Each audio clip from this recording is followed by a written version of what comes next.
আমি নওশিন শাহরিন এবং আজ আমার সাথে রয়েছেন ড্যাফোডিল ইন্টারন্যাশনাল ইউনিভার্সিটির সিএসসি ডিপার্টমেন্ট থেকে একজন proud alumni.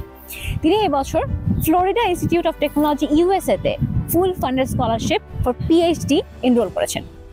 But there's a catch, উনি তার ব্যাচেলার্স কমপ্লিট করার পরেই পিএইচডি অ্যাপ্লিকেশন স্টার্ট করেন এবং সেটাতে তিনি এনরোল হন। সো আমরা আজকে শুনবো উনি কিভাবে মাস্টার্স ছাড়া পিএইচডিতে যাচ্ছেন। আমার নাম মিরাজুল ইসলাম।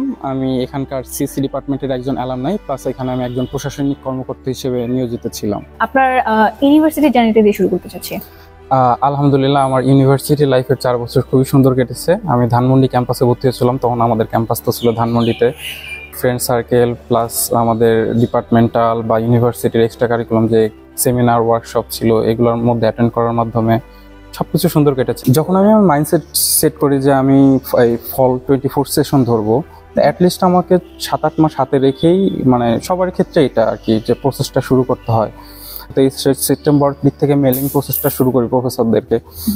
তো আলহামদুলিল্লাহ মেল করার 15-20 দিনের মাথায় রেসপন্স পেতে থাকি। দেন আমার প্রফেসর আমাকে ইন্টারভিউতে কল করে, ইন্টারভিউ দেই, তার ল্যাব মেম্বার ইন্টারভিউ নেয়, তারপরে সে আমাকে ফান্ড কনফার্ম করে যে 5 বছরে সে আমাকে ফুল ফান্ড স্কলারশিপ দিবে। তো ওই টাইমটা খুবই জয়ফুল ছিল, প্লাস একটু ইমোশনাল হয়ে গিয়েছিলাম যে একটা, কারণ এটা একটা মানুষের স্বপ্ন থাকে যে আমি ইউএস এর মতো জায়গায় ফুল ফান্ডেড একটা পিএইচডি প্রোগ্রাম এনশিওর করা। ইউএস এর ম্যাক্সিমাম ইউনিভার্সিটিতেই ডিরেক্ট পিএইচডি করা যায়, মাস্টার্সের কোর্সগুলোই পিএইচডির মধ্যে ইনক্লুডেড থাকে আর কি। গ্রাজুয়েশনের পরেই আমি একটা ফার্মে ঢুকি। ফার্মে ওখানে আমার 1.5 বছরের মতো ওয়ার্ক এক্সপিরিয়েন্স রয়েছে। তারপরে আমি আমার ভার্সিটির একটা পজিশনে অ্যাপ্লাই করি, প্রশাসনিক পজিশনে। সেখানে আমি লাস্ট 2 বছরের মতো কর্মরত ছিলাম। আপনার রিসার্চ ইন্টারেস্টটা কিভাবে শুরু? রিসার্চের শুরুটা আমার থিসিস করার মাধ্যমে, যেহেতু আমাদের 4 বছরের পরে একটা থিসিস করতে হয়।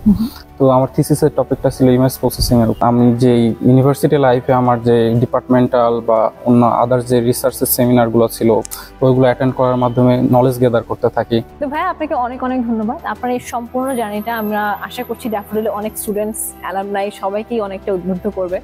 অনেকেই হয়তো পরবর্তীতে ইউএস টোটাল প্রসেসটা ফলো করবে, কারণ এই যে আমাদের মধ্যে ভুল ধারণাটা ছিল ইউএস এর প্রসেসিং পিএইচডির জন্য সম্পূর্ণ একটা খুবই ডিফিকাল্ট প্রসেস, আজ হয়তো সেটা ভেঙে যাবে। সো আপনাকে অনেক অনেক ধন্যবাদ। আশা করছি আপনার ভবিষ্যতে জার্নিটাও খুবই সুন্দর হবে। অ্যান্ড এ নিয়ে অবশ্যই আমাদের আবার দেখা হবে কোনো একদিন। ধন্যবাদ।